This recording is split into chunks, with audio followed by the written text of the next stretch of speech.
Gloire à Dieu, ce Dieu de paix qui nous a accordé encore ce dimanche. Nous rendons grâce à Dieu pour ses bienfaits, pour ses hauts faits. Mes bien-aimés, merci.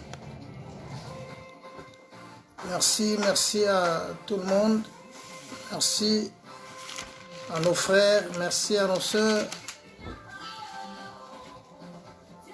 L'occasion est là maintenant pour que nous commençons notre culte de cet dimanche 3 mai. Bien-aimé, Dieu a fait grâce que tout le monde a journée à l'élo. Tout le monde a bandé konabiso. Oyo ba ninga balinga ki bamona na bango lelo bamona nete kasi biso nzamba sali grâce. Voilà pourquoi to yesu liboso nzambe wana ko pesa eka merci. Ko banika kaza malamu. Vous savez, la reconnaissance tout simplement c'est l'humilité. Être reconnaissant de quelqu'un qui a sali au malam. Bien-aimé, c'est ça l'humilité. Et Zara et Belé bazaka reconnaissant dans la vie. Mais dans la vie, nous devons être reconnaissants. C'est ça qui prouve qu'ils ont montré que nous sommes des humains et l'aksaketoza va humble. Vous savez, ce qui nous a permettre tout le monde à Moukolalelo, c'est par son amour. Et ça, na bolamu mokote to saleli nzambe. O ezotinda ke nzamba sale la biso makambo eza au-delà. Mais soki tozo mona mukola lelo pe tozo koma journée à lelo, tozo kutana na mabota eza kaka parce que Dieu nous a aimés. Dieu nous a aimés. La Bible dit il fait grâce à celui qui veut et miséricorde à qui il veut. Voilà pourquoi cet après-midi to yesu liboso nzambe wana pona kopesa nzambe wana merci kotombola kombo nzambe wana ningi tolobaki dimanche passé que à partir de ce dimanche nous allons commencer notre thème tenons-nous devant son trône. Voilà, si Dieu le permet yango tokolobela mikolo nyos. Mais avant tout tolingaki ke toloba na nzambe merci. Pona bola munaye parce que nzamba lingi biso alinga kabiso et azokoba kolinga biso. Bible lobi il a prouvé son amour lorsque nous étions encore des pécheurs. Christ est mort pour nous. Et s'il est mort pour nous, il a pris notre place. Jusqu'il était, il s'est fait pauvre. Et la Bible dira, le châtiment qui nous donne la paix est tombé sur lui. Voilà pourquoi, toujours maintenant, c'est notre gratitude. Yakoebi sans Nzambe, Yakopambola Nzambe, Yakotombola komo na Nzambe kolobanika ka merci. Nzambe na biso azwa lokumu, Nzambe oya permettre les susu, tokuta na susu na kat na ngonga oyo. Voilà, to lobina Nzambe on a merci. Seigneur, merci pour ce moment merveilleux. Seigneur, merci pour na ngolu na yo. Merci pour na bolamu na yo. Osali ke to mona susu na kacha mukola lelo. Matondo mingi nkolo pour na kimia, pour na bolamu na yo ezangi suka. Mojalisi ya likolo pe na se to ye ko élever grandeur a kombo na yo lisusu na kacha ngonga oyo. To ye koloba na yo merci. Pamba te osepela ki ete tomona mokolo lelo pe tokoma na ngonga oyo. Bayike nzambe basepelaki bamona ngonga oyo Yesu bakomi yango te kasi biso tokomi yango. Nini oyo topesi yo eleki ya motuya, nini tosaleli yo ya motuya pour que tomona yango. Papa na lola tombwama na yo pona ngolu pona kimia oyo nzambo za kwa akorde biso. Tolobino kaka merci. Tolobino merci. To élever grandeur a kombo na yo nzambe na bomoy. Ambate ondo za tata. Mosanto lola tombwama. Tombo mabamba to salela kabiso makamboyo elekela kabiso. O salela biso makamboyo ezole kantandement na biso. O salela biso makamboyo biso tokoki kosala te.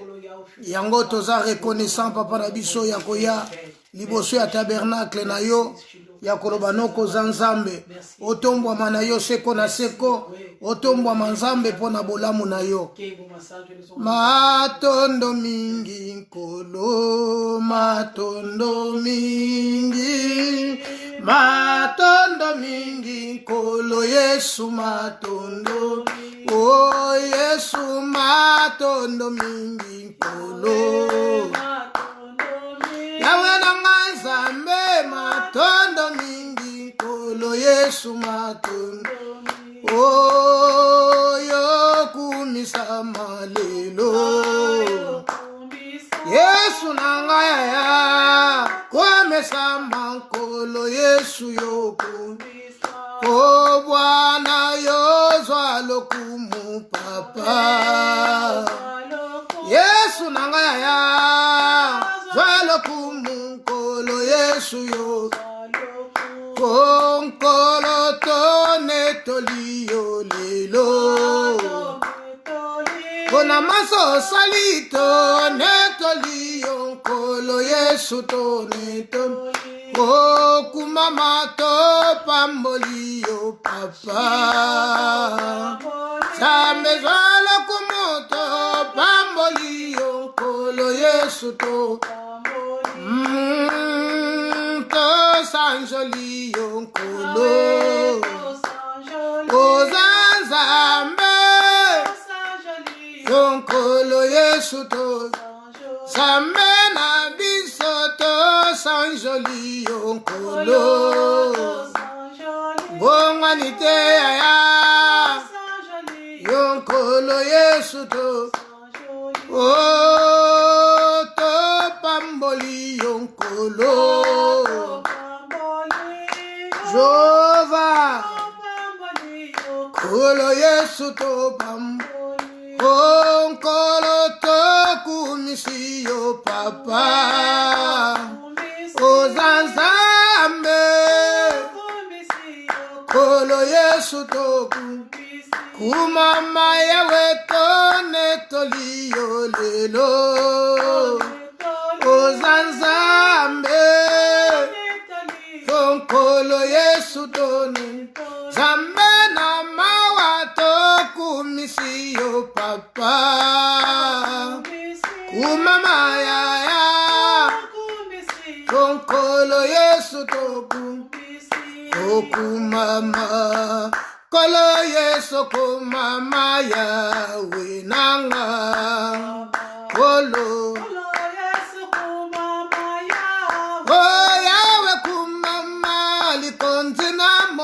kumama ya winanga. Kolo Yesu ayawe kumama mosunya mabota kumama. Kumama jove. Kolo Yesu ayawe kumama mosunya kama kumama. Kolo kumama jove. Jova Yesu kolo nanga kumama na tendende wapi kumama ya winanga. Kolo Yesu kumama. Yesu vandina lola nzambe malamu papa na bana kumama. Kolo swano lokomo. Jova Yesu Yesu lala katemo santo na lola netola mano kumama. Zamba kokamwa. Kolo Yesu nana lela nana nyelikia na bana zanolo kumama. Pona manso yo sali. Kolo Yesu Omatema na biake tondine sengo papa na lola kumama. Yawe kita yo sala. Kolo Yesu Koko mama Yawe Yawe Kolo kumama Yahweh, oh, Yahweh, oh. Papa kumama Yahweh, Yahweh, Yahweh, oh. Kolo zanolo como Yahweh, Yahweh, oh. Apana pesa yo mine, Yahweh, Yahweh, oh. Yonde mo banya libala, Yahweh, Yahweh, oh. Kolo na kendende wabi, Yahweh, Yahweh, oh. Yahweh yo kita yo sala, Yahweh, Yahweh, oh. Kolo masunja ko kamwa, Yahweh, Yahweh, oh. Apana pesa yo mine, Yahweh, Yahweh, oh. Kolo na leli peninge, Yahweh, Yahweh, oh. Kolo mobile libala, kumama Yahweh, oh. Yonde zamme malamu, kumama Yesu, papa na pesa yo mine, kumama Jova, kolo na talela nani, kumama Yesu, yonde mobile libala, Yahweh, oh. Yonde papa na lola, Yahweh, oh. Papa na lela na nani, Yahweh, Yahweh, oh. Kolo yo vanda na lola, Yahweh, Yahweh, oh. Yonde mosunja ko kamwa, Yahweh, Yahweh, oh. Yonde mobile libala, Yahweh, Yahweh, oh. Yahweh yo pizza yo sala, Yahweh, Yahweh, oh. Yonde mobimisa moyi, Yahweh, Yahweh, oh. Yahweh yo tanisa tongo, Yahweh, Yahweh, oh. Kolo na kendende wapi kumama Yahweh, Jove, kolo na pesa yo nini kumama, kumama Yahweh, oh. Yonde zambe malamu, kumama Yahweh, oh. Kolo na kendende wapi, kumama Yahweh, oh. Yonde mobile libala, kumama Yahweh, oh. Yonde fianse nangai, Yahweh, oh. Kolo na talela nani, Yahweh, Yahweh, oh. Papa na pesa yo nine, Yahweh, Yahweh, oh. Yonde mosunja ko kamwa, Yahweh, Yahweh, oh. Kolo na pesa yo nine, Yahweh, Yahweh, oh. Yonde mosunja ko kamwa, Yahweh, Yahweh, oh. Papa na lela na nani, Yahweh, Yahweh, oh. Bansata yembela Jove, Yahweh, oh. Kolo yezwanolo como, Yahweh, Jove, Jova to kendende wapi, Yahweh, Jove, Yahweh yezwanolo como. Voilà, nous allons maintenant élever le Seigneur, nous allons lui dire merci pour cet après-midi. Nous allons rendre grâce à Dieu, celui qui nous a donné cette souffle de vie, celui qui nous a protégés, celui qui nous a gardés. La Bible dit, si l'Éternel est garde, celui qui garde, garde en vain. Si l'Éternel veille, celui qui veille, veille en vain. Voilà pourquoi nous allons remercier le Seigneur. Voilà pourquoi nous allons louer le Seigneur. Voilà pourquoi nous allons lui dire encore grand merci cet après-midi pour tous ses bienfaits. Prions l'Éternel des armées. Prions, bien-aimés, prions, prions, prions, prions. Bien-aimés, prions. Prions, Seigneur de gloire, nous te disons merci. Nous te rendons grâce, oh Dieu. Topesio lo kumkolona mawa. Totombolio monzoto na tongo. Tueleve yo nzambe abanzambe, nzambo abenga biso, nzambo alokota biso esika tozwama, nzambo asala biso ngolu tobenga mabana na ye, mosantu topamboli yo nkolo na kokamwa, mosika tozalaki nkolo na mawa. C'est par ton amour que Yahweh osalaki ete lelo tobenga mabana na yo. C'est par ton amour notre Dieu osalaki ete nzambe lelo tozala oyo toza lelo nkolo na mawa. Yesu yango topesi yo merci. Yesu yango topamboli bo nzambe no na kati après-midi ya lelo. Tokumisi yo nzambe nzambe bamba toza nzambe malamu. Na dimanche lelo nkolo topesi lokumu. Dimanche lelo totomboli kombo na yo. Dimanche lelo to exalté bokonje na yo. Dimanche lelo to yekoloba na yo merci. Pambate yonde nzambe, yonde nzambe. Nalola pe na mabele yonde nzambe. Nzambe azo kibisesika nkanto zo maki. Nzambe asebele ko sopa makila na ye nzambe. Asebele nkolo ko benga biso bana na ye. Abenga biso bana na ye, c'est par son amour. Alléluia. Parce qu'il nous a aimés. Il nous a aimés les premiers, notre Dieu. Voilà pourquoi tu pèses sur le kum. Voilà pourquoi tu pèses sur ma sanjolina kachangonga o. Kumama na yo Yesu. Kumama na yo nkolo na mawa. Kumama na yo. Matondi zonga na mboka na yo nkolo na Israël. Mosika to vanda keska kani tozala kinzambe. Eska kani tozala kinkolo na mawa na kat na masumu. Yao seple inkolo to benga mabana nza. To benga mabana na yo. Ce n'est pas par notre force. Ni Seigneur de Dieu par notre volonté. Oh Dieu des armées, c'est par ton amour. Oh Dieu, c'est par ta grâce. Voilà pourquoi tu es qu'on se présente na trône na yo lisusunza. Na kachangongo yo nkolo na mawa. Lokumwe zonga na mboka non kolo na bomoy.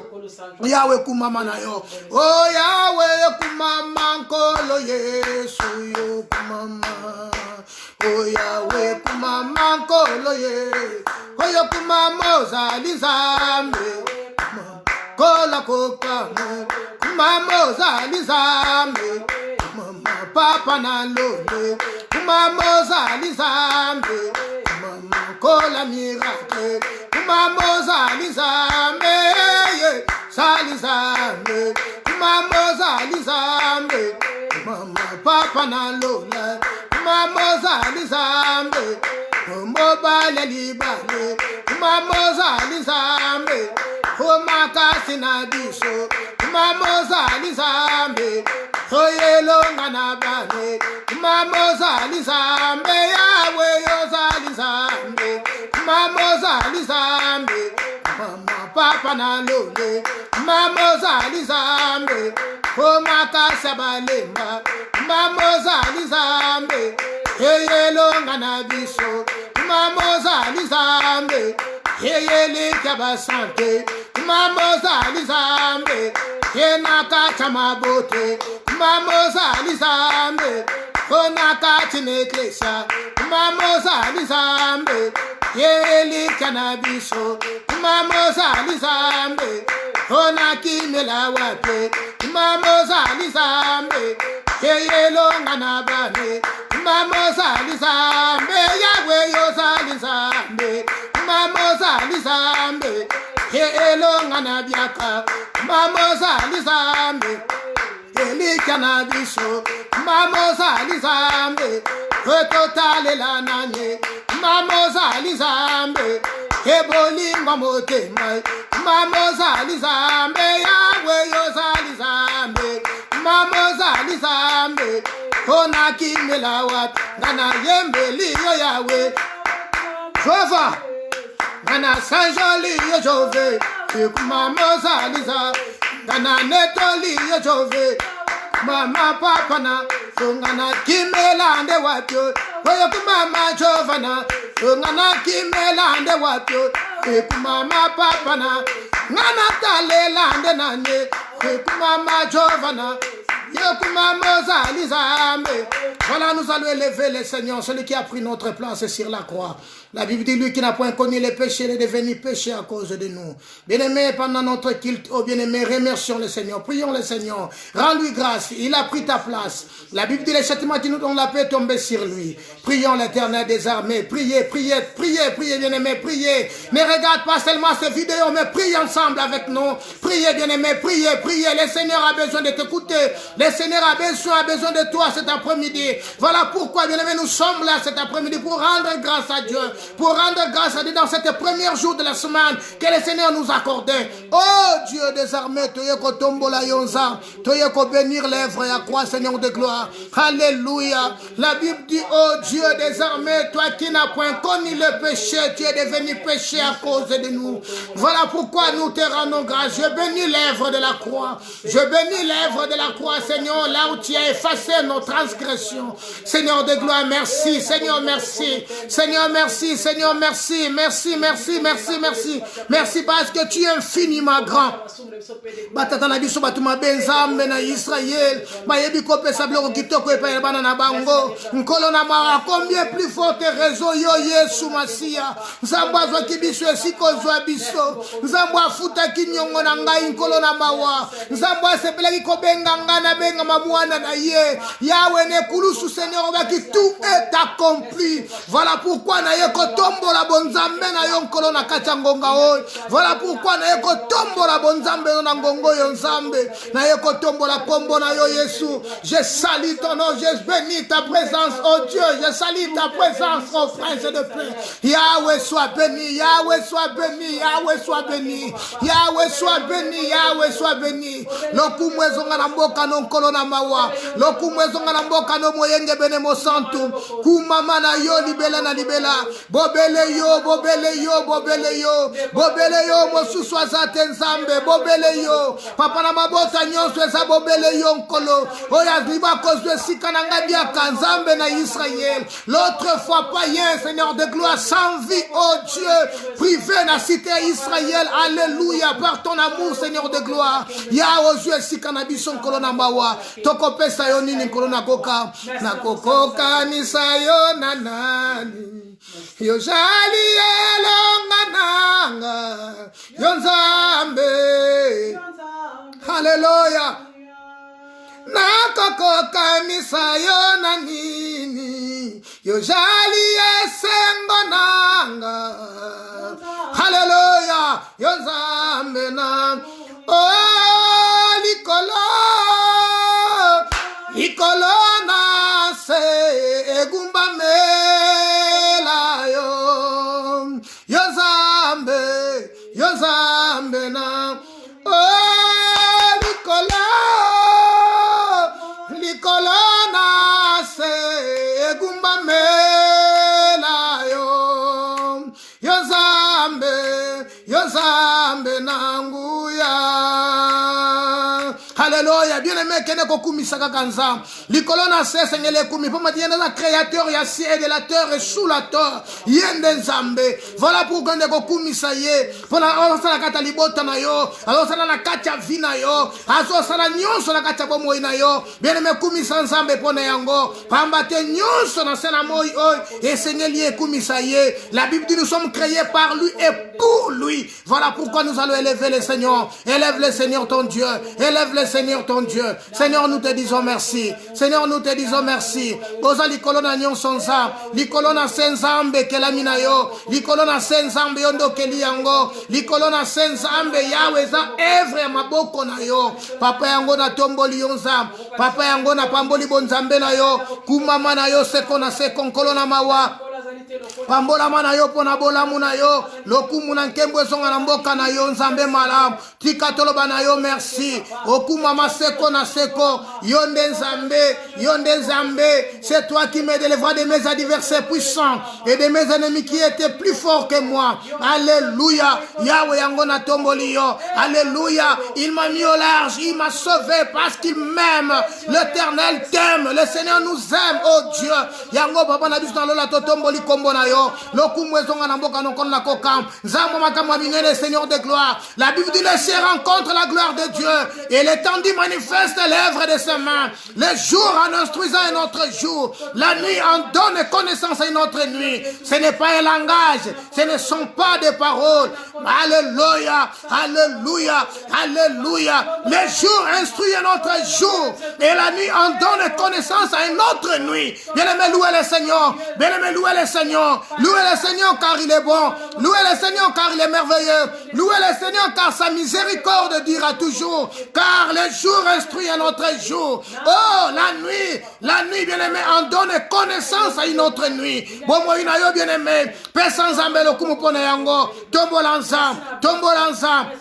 La loi de l'Éternel est parfaite. Elle restaure l'âme. Le témoignage de l'Éternel est véritable. Il y rend les sages. Alléluia. Kolo la gokamwa tombwa manayo. Pambola manayo. Pambola manon kolo na mawa. Lokumwe zonga la mbola so na kata libota na ngai. Na kacha bana na nganza. Na kacha église nkolo mekane nzambe na mawa. Yawe na pamboli bonzambe na yo. Na tomboli onkolo na mawa. Yoyo zwakinga yesika na zala kinza. Osepela kinzambe na benga mamwana. Yesu na kati na ndako na yo. Na kati ya libota na yo nza. Voilà une grande porte fungama kinza. Pweto yamba biso nkolo na mawa. Yango to pamboli kombo na yo. Yango to pesi kombo no lokumu. Pamba te komama. Uta na sepe na likolo. Eva na kombo mo kwe pesa me libiso. Pwete toleka na kobika na yango. Bobele yo. Bobele yo. Bobele yo Masia. Bobele yo. Masia yango to yepa ina yo. Alléluia. Kolo tombwa manayo. Saint-Esprit, consolateur. Saint-Esprit, révélateur. Comme une nouvelle vague qui nous conduit vers les ciels. Souffle l'Esprit de Dieu. Saint-Esprit, Esprit consolateur, Esprit révélateur, comme une nouvelle vague qui nous conduit vers les cieux, souffle l'Esprit de Dieu. Le bananzamba souffle un nouvel vent. Zamba souffle un peu na sika na kacha vina yo. Zamba souffle un peu na sika remplir yon na gloire na ye. Et comme maman ne vous livrez pas du vin, c'est la débauche, mais soyez au contraire remplis de l'Esprit de Dieu. Prions l'Éternel des armées. Saint-Esprit, nous sommes là cet après-midi. Saint-Esprit, nous sommes là, remplis-nous de ta gloire. Nous avons besoin de ta plénitude, ô Dieu des armées. Alléluia. Laissez raconter la gloire de Dieu. Nous voulons, Seigneur de gloire, alléluia, rencontrer les œuvres de Dieu. La Bible dit, alléluia, tu es avec nous tous les jours jusqu'à la fin du monde. Voilà pourquoi nous sommes là, Seigneur de gloire, cet après-midi. Yahweh, toye, ko élevé, Seigneur, nungongo na biso epai na yo. Toujours belle sa bojalisi na yo nzambe kati na biso. Bojalisi na yo nzambe na mabota na biso. Bojalisi na yo nzambe na kati ya bavi na biso. Molimo santu kitana bokonji na yo. Molimo santu belema na yo nzambe. Molimo santu mimonisa lokola nzambe. Molimo santu kitana bokonji na yo nkolo na mawa. Tobelemi nkolo na Israel. Tobelemi papa na mabota nyonso. Osembola loboko na yo lokola nzambe. Yawo kangola. Osouffle mo pepe ya sikanza. Osouffle vent ya sikankolo na mawa. Partout bazoko kumiso na kachangonga o. Molimo santu visiter peuple na yo. Molimo santu kutana na bato na yo nza. Molimo santu bebe kutana na peuple na yo. Oh nguya nanza. Yawe lata biso na kachangonga o. Nguya nanza. E lata biso na kachangonga o. E fulu sama na kacha mabota na biso. Molimo santu toye pa ina yo. Papa ngai na ye. Na yelelo Yesu na yelelo. Na sopi motema na nge pa ino nkolo na mawa. Yawo mimoni salokola nzambe. Yawo mimoni salokola nzambe. Yawo mimoni salokola nzambe. Sembora loboko lokola nzambe. Sembora loboko lokola nzambe. Visitez peuple na yo nkolo na mawa. Visitez libote na yo nkolo. Yawo to nage Seigneur de gloire. To vivre splendeur à gloire na yo. To vivre gloire na yo nzambe na ngonga o. Moyenge bene nzambe sembora loboko. Et comme maman sans toi nous ne pourrons rien faire Saint-Esprit. Voilà pourquoi nous sommes là cet après-midi. Alléluia. Yahweh, visite encore ton peuple, notre Dieu. Ma botte nzambe monayo. Ma botte encore le vivre splendeur à gloire nayo. Où est l'Éternel Dieu des armées? Yahweh souffle maintenant. Yahweh souffle maintenant. Yahweh souffle maintenant. Nous avons besoin de toi, Jésus. Nous avons besoin de toi. Emma. Fongole langa lola Emmanuel fongola lola nzambe na kacha ngonga o fong lola nkoro na kokamwa tangwa molimo tangwa mafuta tangwa bikamwa Amina sembola loboko. Yesu toye paina yo. Amina sembola loboko. Amina sembola loboko. Tango mafuta encore en Israël. Déverse encore l'huile fraîche, notre Dieu. Te bois to pas la mafuta bateka na ba marché, Seigneur. Te bois mafuta en magasin. Toyende paina mafuta na bobo. Yahweh sope la biso mafuta na sika. Sope la biso yango nzambe na Israël. Tango abikamwa Yahweh tango nde abikamwa nzambe. Tomona bilembo na yo, tomona bilembo nzam. Yahweh kita osala, Yahweh kita osala, Yahweh kita osala. Amina sembola loboko. Oh, Yoshua, sembola loboko. Sembola loboko. Journal longa na mona yo. Sembola loboko. Yesu toyenzambo sembola loboko. Toyenzambo sembola loboko. Toyenzambo sembola loboko nkolo. To vivre splendeur en gloire na yo. Toye pa na yo masia. Toye pa na yo les rochers, Seigneur de gloire. Yahweh toyende pa na yo les rochers. Et si kali pesangi batwali ali panza. Kolo tobelemi Yahweh. Kolo tobelemi. Amina sembola loboko. Gloire à toi l'agneau. Sembola loboko. Sembola loboko. Butwa lelo ngana mona yo. Nani nani nani. Nani nani nani. Nani nani nani. Nani nani nani. Nani akufa bonga na vabomo ya sika. Nani asopa haleluya. Nani asopa makila poete ngana bikanza. Yawe babota bako iko sala yango tenkolo na mawa. Nimde konanga ko iko sala yango tensa. Vola amina na yende pa ina yo. Amina sembola loboko. Butwa haleluya. Moya lelo Yesu tomona yonza. Tomona présence na yonkolo. Tomona bonzambe na yo Yesu. Tomona bonzambe na yo. To reflète image na yonkolo na mawa. Yahweh nkembo zonge pa inonkolo. Yahweh mafuta na sika. Mafuta na sika nsa. Mafuta na sika nkolo. Mafuta na sika na kacha ngonga oi. Mafuta na sika Yesu. Na mitema pena bomo inabiso. Mafuta na sika nkolo na mawa. Papa tobele mie pa ina yo. Papa tobele mi na tabernacle na yo. Toye na trône na yo Jésus. Toye na trône na yonkolo. Tolingi tomona yonza. Tolingi tomona yonkolo. Maima toka Yesu. Maima toka. Maima toka. Maima toka. Maima toka nkolo.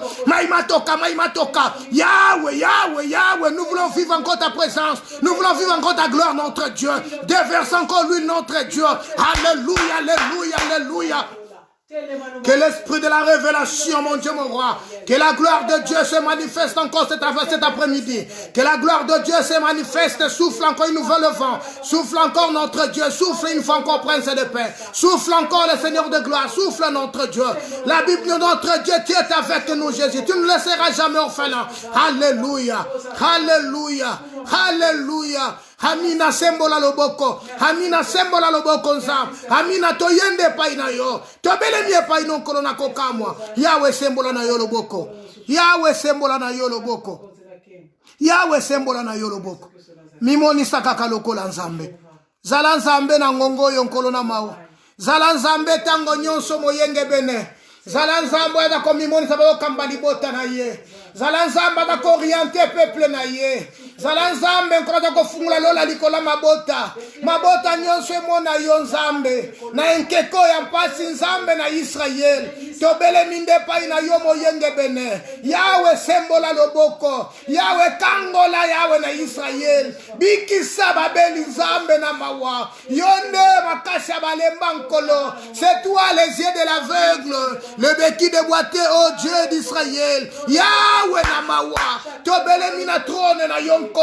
Tozobele la nzambe na bomo. Tozobele la yonde nzambo bakongo babengi nzamba mpungu tulendo. Yahweh toyende pa ina yo. Tozonge pa ina yo Yesu. Tozonge pa ina yo nkolo na mawa. Yahweh sembola na yo loboko. Sembola loboko nkolo. Sembola loboko na yo nzambe. Amina sembola loboko. Yesu.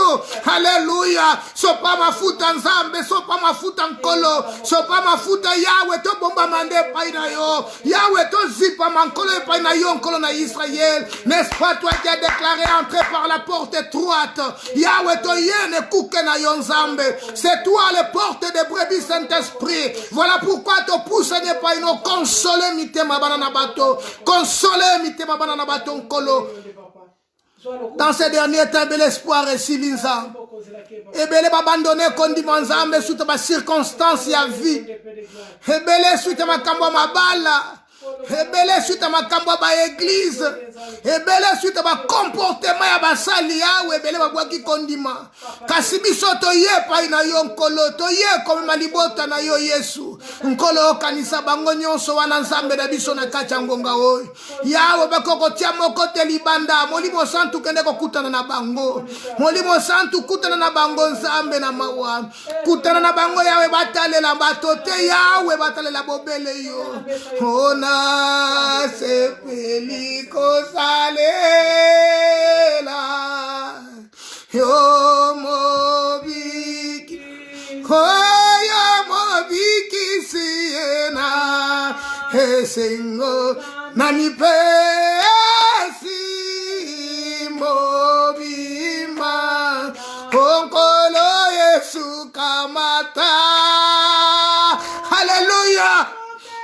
Kamata mote mananga kopo salanya seza ya yawe watatela kangaina kamba mabe. Hallelujah. Onkolo Yesu kamata ya Yesu kamata mote mananga nzam. Hallelujah.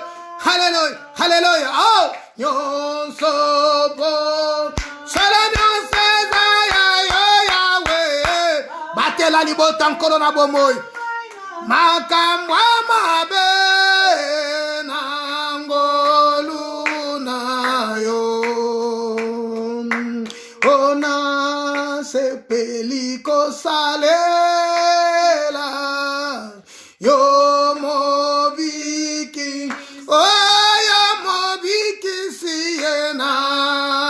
Sengo mi pe esi mobimba o papa nanga ikamata ya Jésus solo kamata mote majaka Jésus solo nyonso ya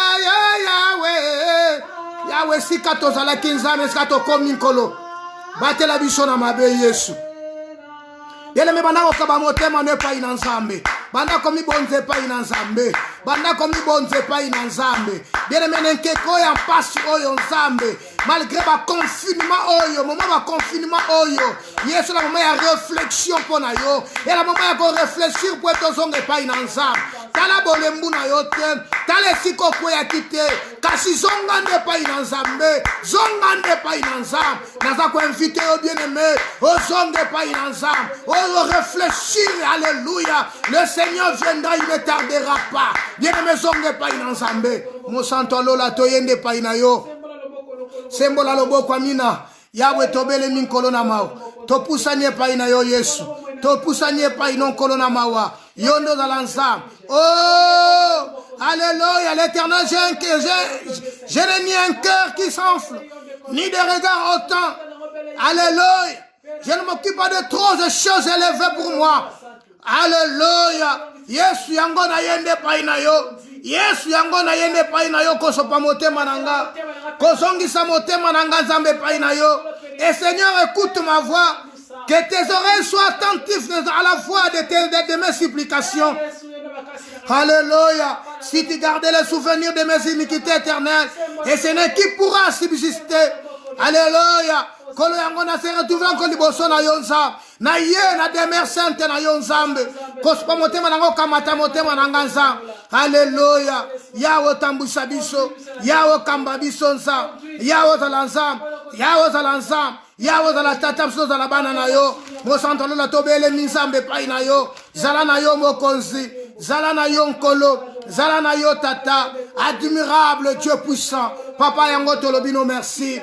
yango tolobino merci nzambe na moma oyo nkolo toye epai na yo masiya zala kaka nzambe zala nkolo elombe mobali nzambe azotambwisa biso mpo na seko mokele so kumama na yo toye komikabe epai na yo bien-aimé kaba libotana na maboko na nzambe na bamoma oyo tokopase ya difficile loba nzambe abatela libota na yo abatela bana na yo abatela mobali abatela mwasi na yo abatela nyonso ya yo et comment si l'éternel est garde celui qui garde enfin loba na nzambe abatela yo makambo nyonso ekoleka na kati na moi ya lelo oyo ezwa yo te nzambe aépargne yo amema nyonso wana mosika na yo bondele epai na nzambe bondele epai na nzambe bondele epai na nzambe kolo toye epai na yo yawe tozongi epai na yo nzambe kotika nyonso ya biso na maboko na yo nzambe zala mobatela libota na ngai zala mobateli yawe ya famille na ngai élargie per restreinte mosika ya libota na ngai mpe mosika ya eklesia yawe nkolo na Israel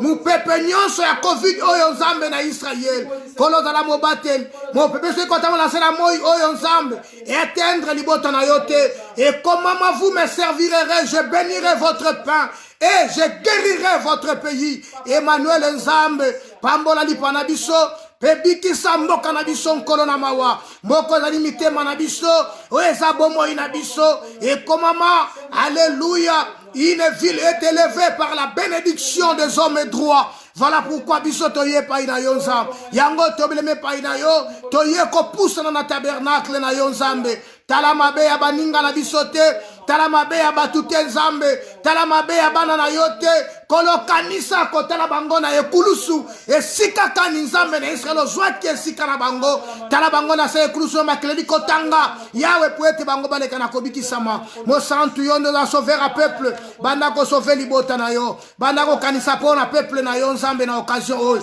yawe tobondele tokanisa po na libota yawe tobondele osembola loboko na yo po na peuple na yo ngolu na yo nzambe ingela kati na bango mabota na biso nzambe la protéger na sous-garde na yo nzambe et bongo ecclesia olobaki ete les séjours ne morts ne pourvoindront point contre elle nzambe éloigner maladie éloigner kolela éloigner nyonso nzambe to rejoindre le sambo ya Salomo abondeleki na kati ya temple yawe nana kotiala na kati ya temple oyo soki malade soki problème to souci moko songo les juillet soki akoti na kati na esika nzambe na Israel azwa kimia nzambe aleka na kobika voilà ndako na yo ndende eleki alleluya kombo na yo ndele ezali ndako molai na nkembo moyenge benya kimi kuna nda bikisami biso tokimeli na ndako oyo ezali kombo na yo tokimeli na ndako oyo eza kombo na yo Yesu Masiya alors batela libota na yo batela peuple na yo nzambe tokoti na kati ya ndako wana nzambe eskani tokozwa kimia eskani toliko trouver sécurité Seigneur de gloire to trouver sécurité za la protection na biso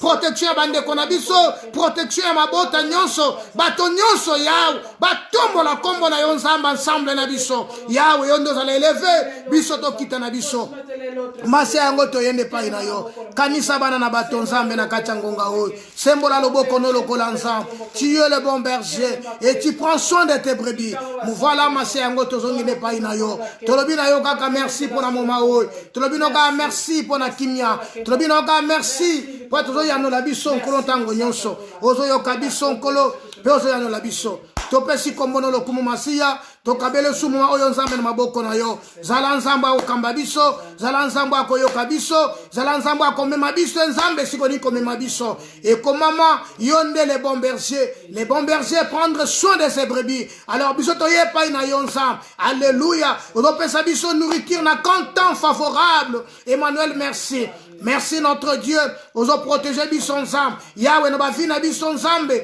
éloigner nyonso éloigner malade éloigner pe ne pas si peu opamboli biso kuna nzambe loba na yo nzambe lobaki na biso mosantu yango tolobi na yo merci topamboli yo nzambe topamboli yo nkrona kokam yawe tolekisaki bolenge na kati ya makambo na yo tolekisaki bolenge na kati ya mosala na yo nkolo pamba te yo ndo olingaki yango yo ndo obengaki biso yo ndo oponaki biso nzambe yawe obaki tosese d'être négligent voilà pourquoi toye pai na yo voilà pourquoi tozongi pai na yo ko reconnaître seigneurie na yo ko reconnaître bon nzambe na yo koloba noka koza nzambe kumama seko na seko, kumama seko na seko, pamba to zanzam. Lokumu na nkembo zonga na mboko na mbatwali mokonzi. To pamboli onkolo, pona nyonso ya malamu osale la biso. Yawe tombwa manayo, boende na kombo na Yesu. Merci Seigneur Jésus-Christ. Amen, amen, amen, amen, amen, amen. Voilà, mes bien-aimés, le dimanche passé, to lobela ki, thème na biso, akiti tapui. To lobela li kambona Asa, Béacha, pe roi ya Syrie. To bagi ke Asa, na kozwa pouvoir na ye, Asa Bible lobi, na verset chapitre 14, de la 2 Chroniques chapitre 14, na verset 1er, et le biso ke Asa fit ce qui est bien et droit aux yeux de l'Éternel, son Dieu. Il fit disparaître les autels des étrangers et les oliers, il brisa les statues et il bâtit les idoles. Biloko nyonso oyo ezalaki ya mabe na kati ya mboka na villa Juda esengaki ete Asa tango azalaki bokonzi alongola yango biloko nsali kopesa Nzambe gloire te. Nzokande bomoi na yo ezali temple à Saint-Esprit wapi esika Nzambe azovanda. Alors nyonso epesa tout ce qui ne donne pas gloire à Dieu bien aimé sengelaki olongo esengeli olongola yango pour que bomoi na yo eza temple ya Nzambe Nzambe avanda akuta nde bakamwa malamu. Voilà Asa alekaki na ko disparaître kolongola nyonso alongolaki nyonso ba hôtel ya ba étranger. Donc quand on dit hôtel des étrangers, c'est les hôtels de Baal, les hôtels d'Astarté. Ben nyon cela qui a Satan o ne ko servir na kati ya motema. Bible lobi la chair a des désirs contraires à celle de l'esprit. Voilà, oye zala ki na kati na ye, asengela ki alongolango, oye zala ki na kati ya mboka Juda, asengela ki alongola yango. Lelo te lobi ke yonde na kati na vina yo, tu peux être Asa na kati ya libota na yo, olongola yango, nyonso eli ya mbindo, osongande pa ina Nzambe. Nzambo ya bengi yo, alingi ke osapouye pa ina ye. Mais un jour, Asa a fait une erreur. Na sima Nzambe kobundela ye, na guerre atalaki donc contre ba Éthiopiens, on a les Libyens, les Libyens et les Éthiopiens, ils étaient unis pour combattre Juda. Et l'Éternel a combattu, l'Éternel a gagné kakaka. Nzamba bundela ki roi Asa ou qui roi de Juda et ba Éthiopien na ba Libyen, ba les gars qui na kozwa défaite ba kimaki. Mais un jour, Bible lobi na 2 Chroniques, to zala ki na 2 Chroniques chapitre 16, Bible lobi que roi Asa a monaki que roi Israël Béacha azalaki un peu makasi abotolaki mwa muke mon bamboka na ye tellement qu'il y avait la guerre à chaque fois entre les deux rois.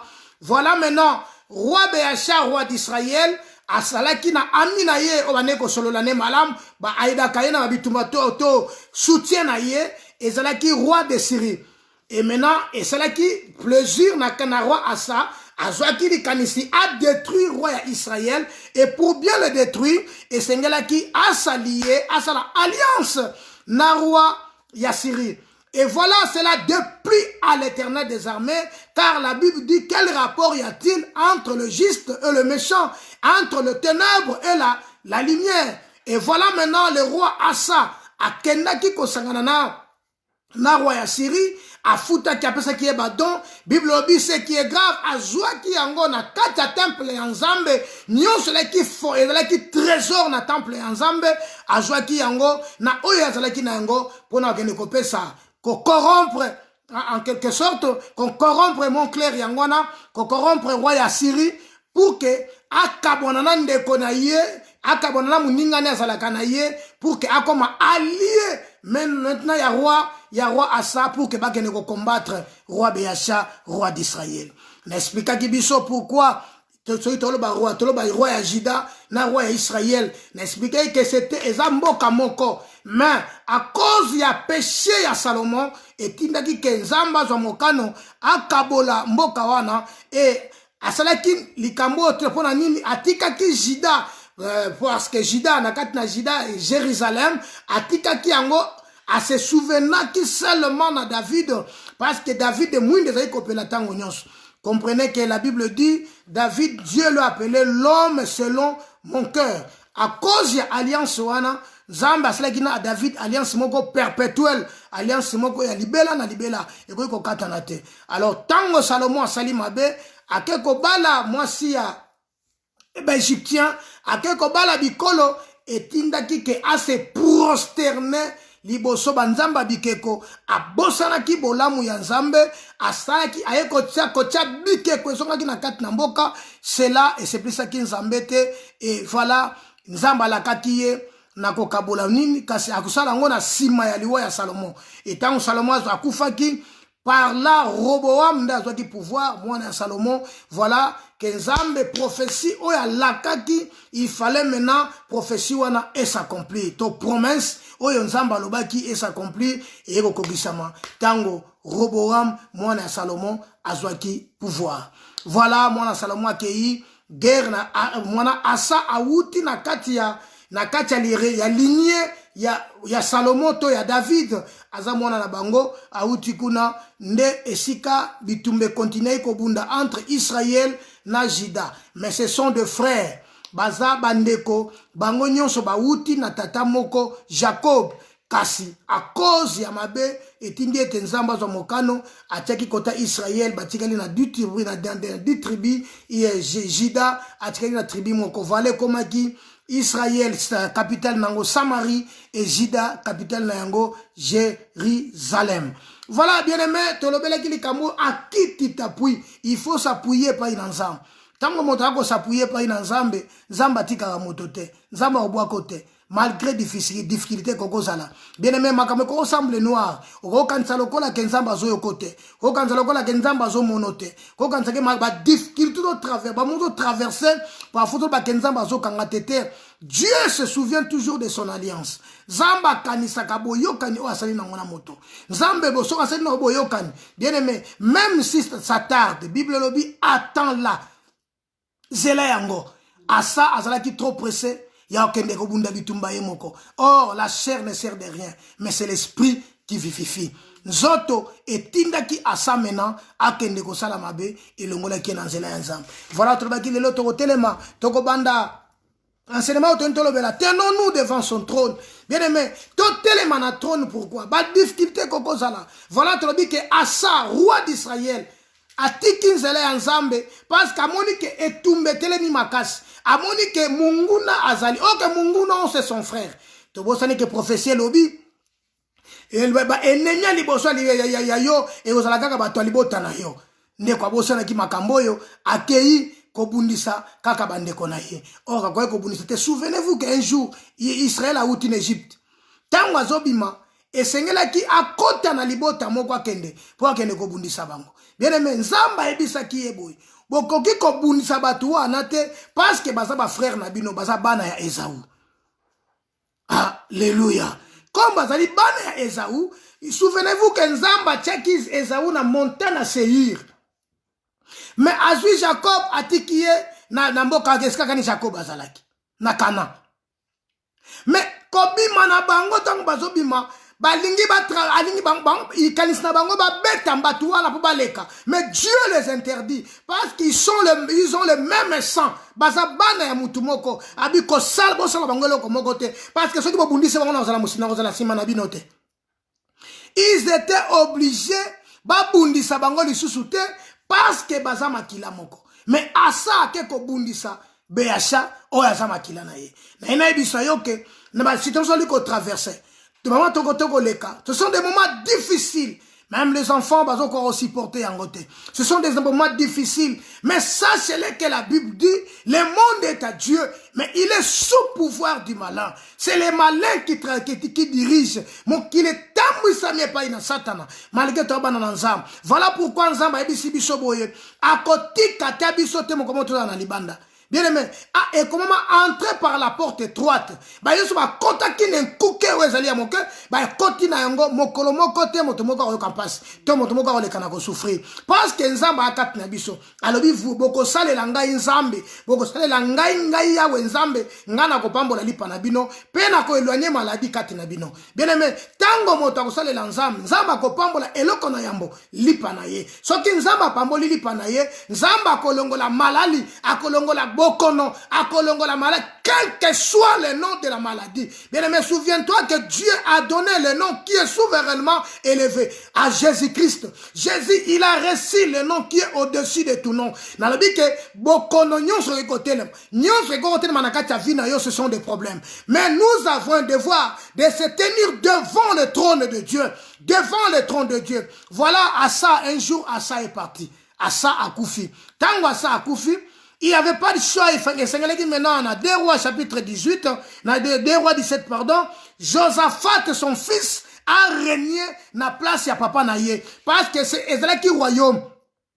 Dans le chapitre 17, dans 2 Chroniques 17, dans verset 1er, Bible lobby, Josaphat, son fils régna à sa place. Il s'est fortifia contre Israël. Il mit des troupes dans toutes les villes fortes de Juda. Et les garnisons dans le pays de Juda et dans la ville d'Éphraïm, dont Asa son père s'était emparé. L'Éternel fit avec Josaphat parce qu'il marcha dans les premières voies de David son père. Il ne chercha point le Baal, car il y recours au Dieu de son père. Et il suivit ses commandements sans imiter ce que faisait Israël. Voilà, Josaphat, moi, et roi Asa, tant a commis roi de Juda, et c'est là qui n'a à se confier pas une ensemble.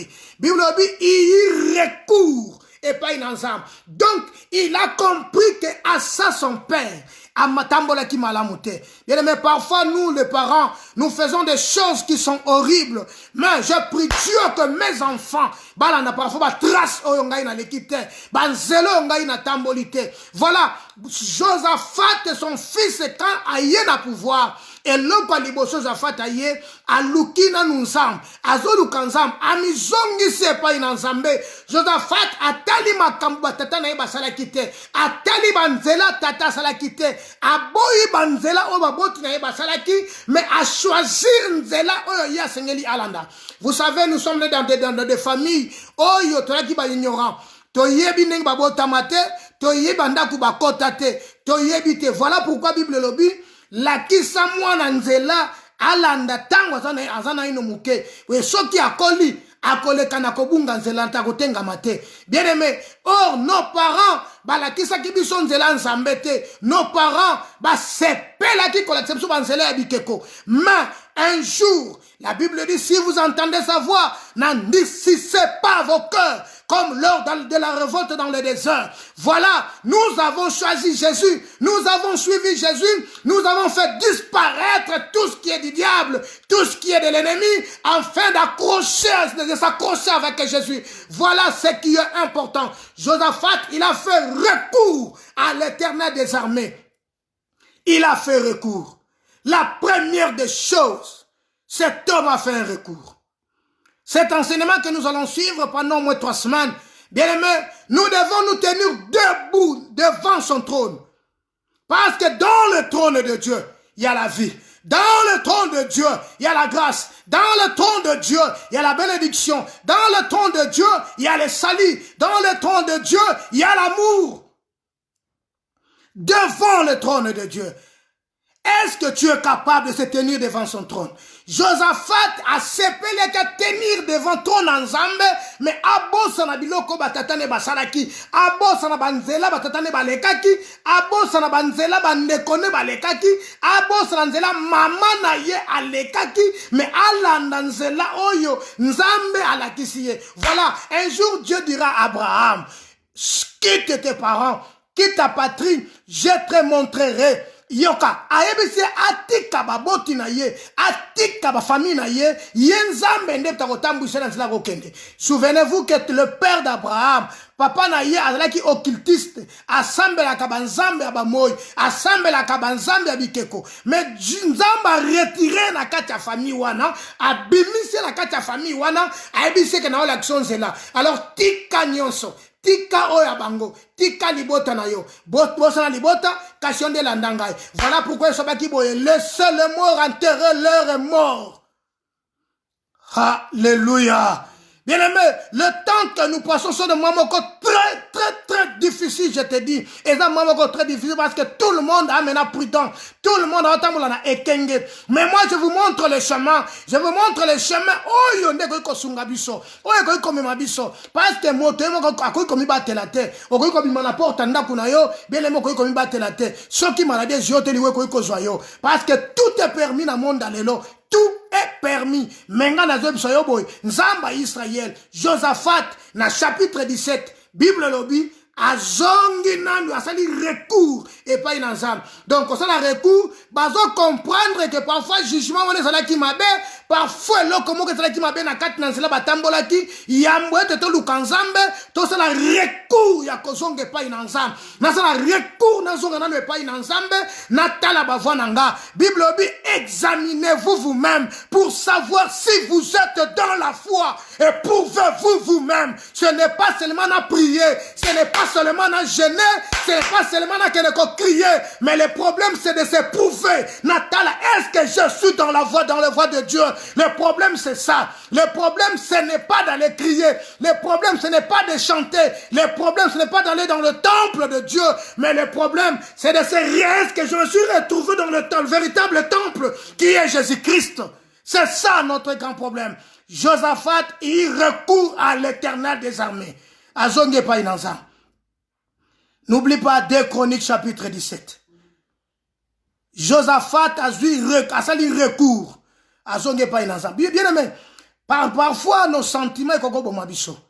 Parfois ba calcul na biso koko bomabiso. Parfois lo lenge na biso koko bomabiso. Na lingi na biso ke lo lenge na yo. Lo lenge yo zalaka. Oko hériter royaume te. Royaume ensemble, c'est la grâce. Bokonzi ensemble, c'est la grâce. Bible oblige à kolongo abia kolongo la bokon royaume ne kate esika libota moko akopesa ngo na libota oyo ko porter fruit. C'est que Dieu cherche sur les fruits. Voilà pourquoi Paul a lobby na ya pa la bino na kuta maloba te kasi na kuta musala. Josaphat alongo asali liboso na kamotuya zonga na chapitre 17 na verset nango premier. Josaphat il s'est fortifié contre Israël. Il mit des troupes dans toutes les villes fortes de Juda. Atie bibaka, il faut tia bibaka, tant que ça recours pas une ensemble, il faut tia ba limite na yo, oyeba ke ngana mona na nzambe, na tikali mona na nza. Mama de lo kanisa muke la gagnère d'âme, kanisa sika yo kanyo salaki, ndeko nanga kanisa sika kanto salaki, zonga na le pas une ensemble, ça la recours, na zonga na l'authenticité, na zonga sika kaninga ina salaki, sika ngai na botama, ndenge nini bango batambola, e ngana la sko marche sika ninga botambola. Ma soeur, mon frère, il est temps. Il est temps. Tokanga bandoki na mokili. Tokanga batu bandoki na mokili. Mais le problème ce n'est pas bango, mais le problème c'est moi. Na lingi na yebisa yo ozonga nanu, ozonga parce que Josaphat, la Bible dit dans le verset 3, l'Éternel fit avec Josaphat. Le code Josaphat a une décision. Yako longwa nanu, yako tika nanu banzele batata na ye, yako tika nengi ba papa babotaki ye, yako tika banzela ou ba papa balandaki, a ju siko décision. Quelle décision suit? Totanga ki yango lobi, et des garnisons dans le pays de Juda et dans toutes les villes d'Ephraïm, dont Asa son père était s'emparé. Donc, atabilo ka batuyo soit s'emparé ki nango Asa, pour na makasi na ye. Loko le moni koda muta makasi. O defo monga to futa kate. O musano ko tonga kabat. Yo ndo da muta makasi. Tala Josaphat a eu pouvoir et local bosso longol bilo konyo so tatana s'empara ki nango. Parce qu'à comprendre que ça bilo qu'on a bisoté. Et ça a bisoté. Donc, ils ont mérité kolon angwasa nini azwa bilo qu'on a eu. O defo monga to futa nyonga batu maser. O que ne ko parler langue pour rien. Oh prophétie wana tala olotika kandoto la muki na tongo boyo comme ko prophétie na comme prophétesse. Ça c'est la mort dans la peau. Wana neli wapenda dans la peau, la mort dans la peau. Les comment va prophétesse va comment internet on va prophétesse na prophétesse. Mais peut-être mais le grand problème ma soeur, le grand problème c'est de faire recours à l'Éternel au mitalanan. To mitalanan.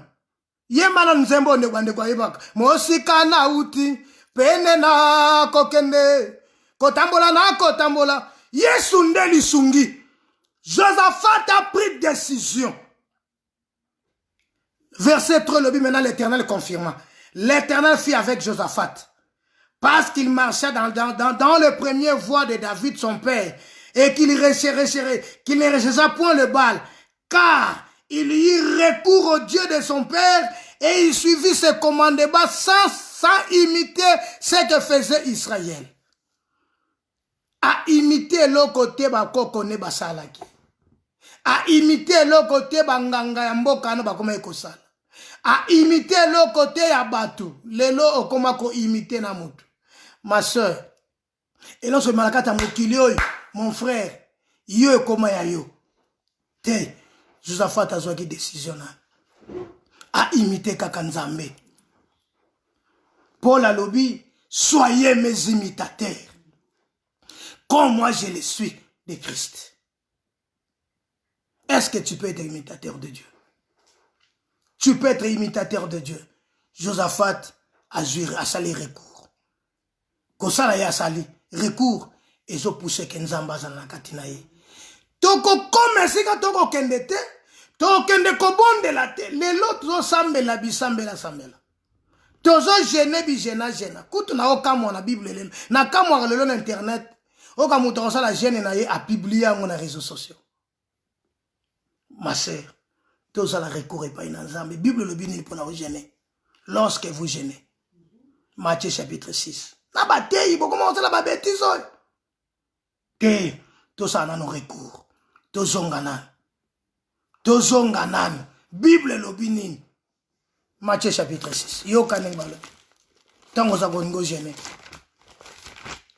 Et ça makambo ezo détruire l'église, ça makambo yo Josaphat aboyaki. Josaphat a sepela ka lukande Nzambe. Matthieu chapitre 6 verset 16. Lorsque vous gênez, ne prenez pas une air triste comme les hypocrites qui se rendent le visage tout défait pour montrer aux hommes qu'ils gênent. Je vous le dis en vérité qu'ils ont les récompenses. Mais quand tu gênes, parfume ta tête. Lave ton visage.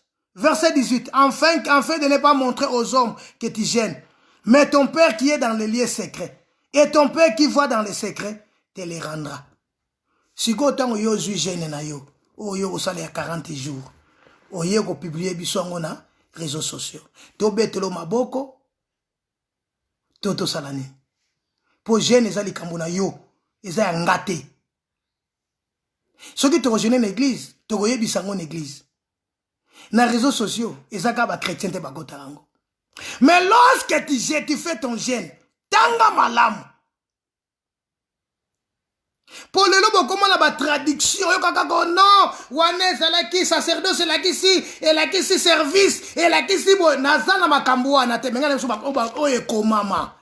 Eza interprétation te. O eza makambo yo Nzambe butakomaki alobaki. Lorsque tu gênes. Yango na biso que Josaphat ça qui recourt pas in Nzambe. À comprendre que ba trace ba papa ça la ki balakisa ki biso. Obi biso to salaka ko sambela kala na gagner dame. To saka ko sambela ka samedi. Bien aimé. Mokile ba comment ko benga biso ba sabatiste à l'époque vers 89, 87, 90. Parce que ton benga dimanche et ça jour ya Nzambe te. Mais plus loin tant que tozo kola na makambo Nzambe, Bible lobi Paul lobi nazo kama bokomi kotanga mikolo basanza pe bambula. Voilà ba quelques erreurs oyo ezalaki, il faut to longola yango samedi, dimanche, lundi, mardi, mercredi, ce sont des jours. Or nous avons notre sabbat qui est le Christ. To boyi kolanda ba trace ya batata na biso. To lingi to landa trace nde ya nkolo. Josaphat a sali recours. L'introduction na nga na zo biso malamu. Na lingi tango to ko banda makambo yo comprendre. To longwa ki na roi Asa, to kiti na mwana na ye. Mwana na ye Josaphat, nesi comme ta zui musala.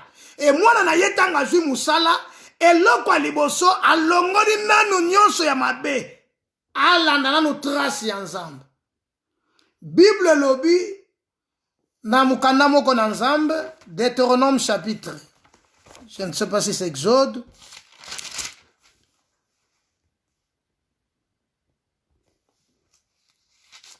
Exode.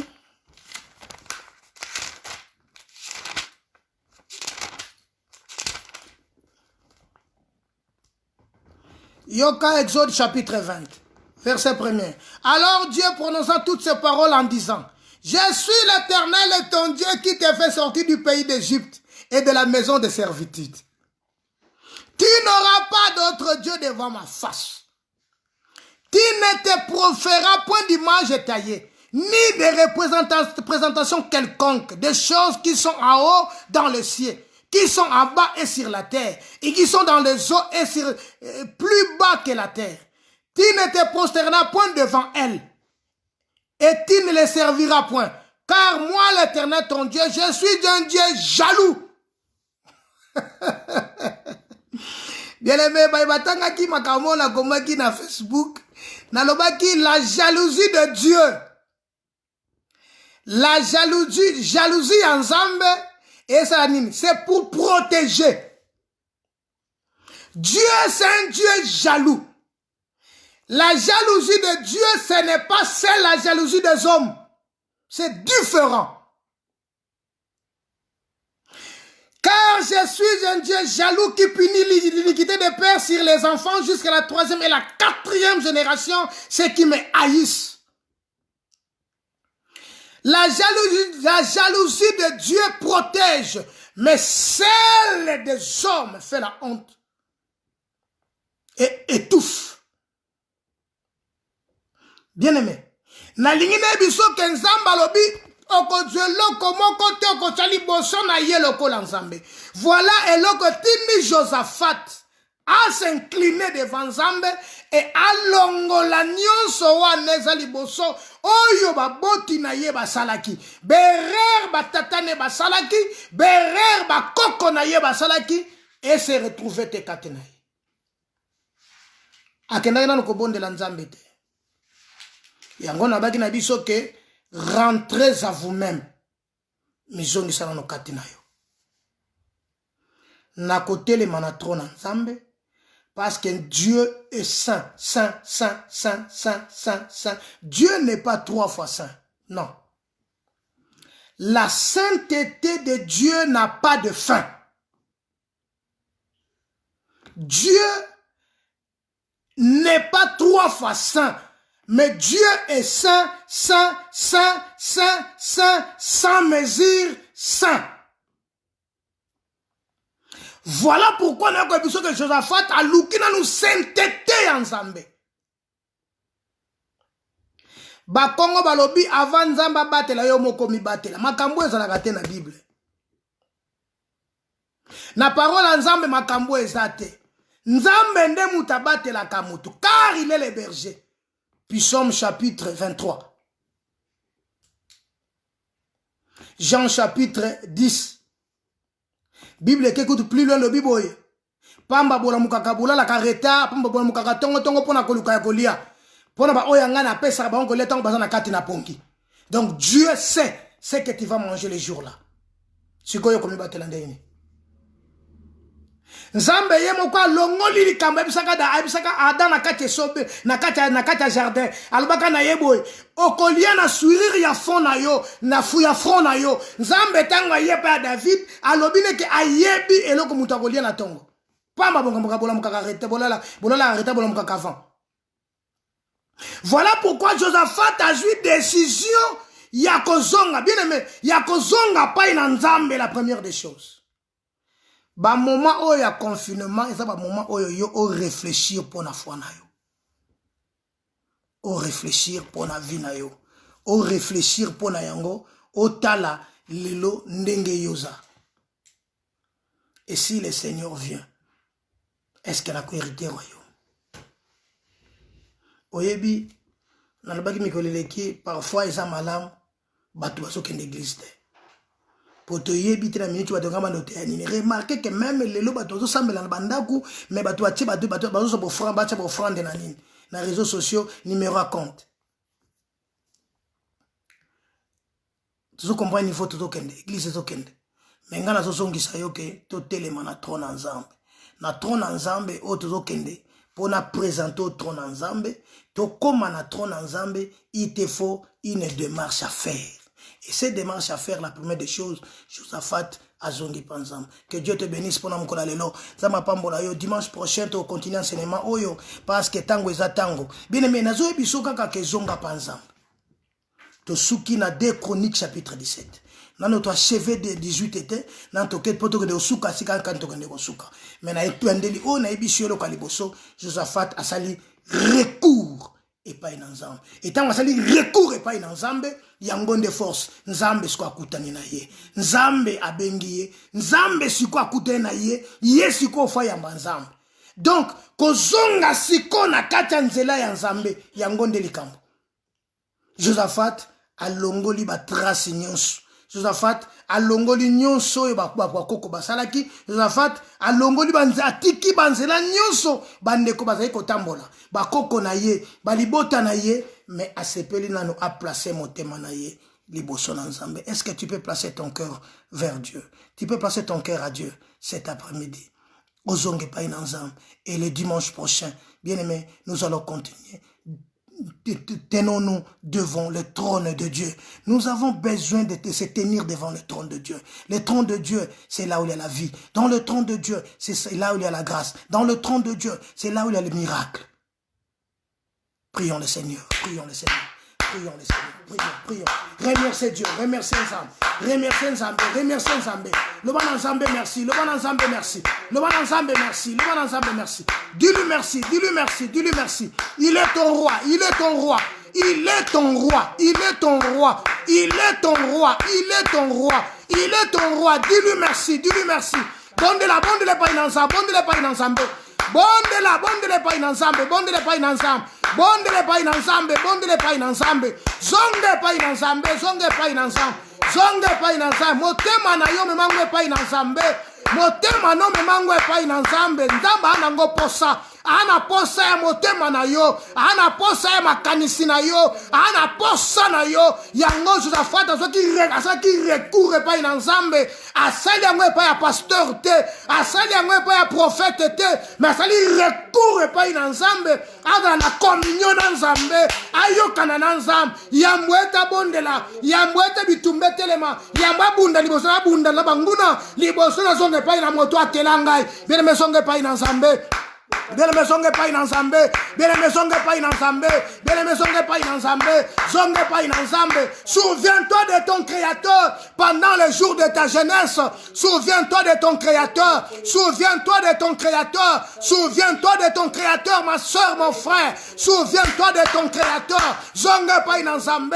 Zonge pas in Nzambe. Zonge pas in Nzambe de Konanga. Zonge pas in Nzambe. Nzamba ana posa na yo. Nzamba ana posa na yo. Opesa ye motema na yo. Opesa ye motema na yo. Josaphat il recourt à l'Éternel des armées. Les Josaphat il recourt à zonge pas in Nzambe. Malgré le roi, malgré Azor régner, mon frère, ma soeur, ici sur la terre nous allons régner. Nous pensons que le Seigneur nous a donné le pouvoir de régner, le pouvoir et l'autorité.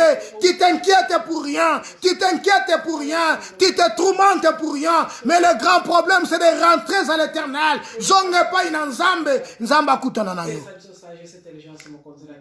Yesu. Kumamana.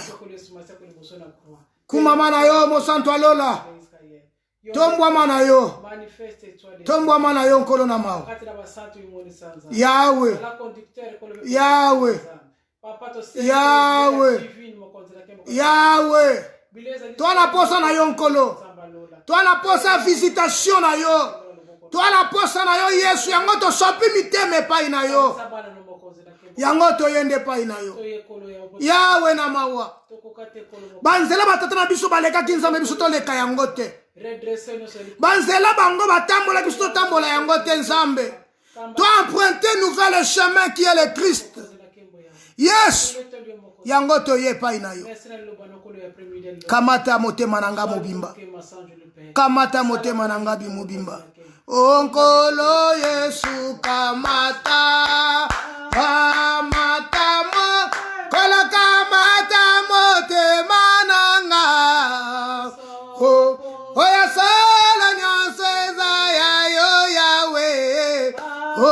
batelaka ngai na makambo mabe na ngolu onkolo Yesu kamata Yawe kamata motema Yesu kamata motema nanga bien-aimé kaba motema ne pas ensemble oh nyonso Yahweh. Les enfants priaient, ce pas motema pas ensemble mokili ekoleka na biloko na yango ba copain ba copine ba koleka oh nkolo Yesu kamata Yesu yango toye pa na ye motema nanga oya solo nyonso Yahweh batelaka ngai na kamwa mabe bana kotelemela nguya monguna bana kotelemela puissance ya monguna bana kotelemela force c'est ko pousser na mabe bana ko repousser yango. La Bible dit Dieu a créé des hommes droits mais l'homme a cherché beaucoup de détours. Que tous les détours dans ta vie bana ko éloigner ngona kombo na Jésus. Au nom de Jésus prions l'Éternel, prions l'Éternel, alléluia.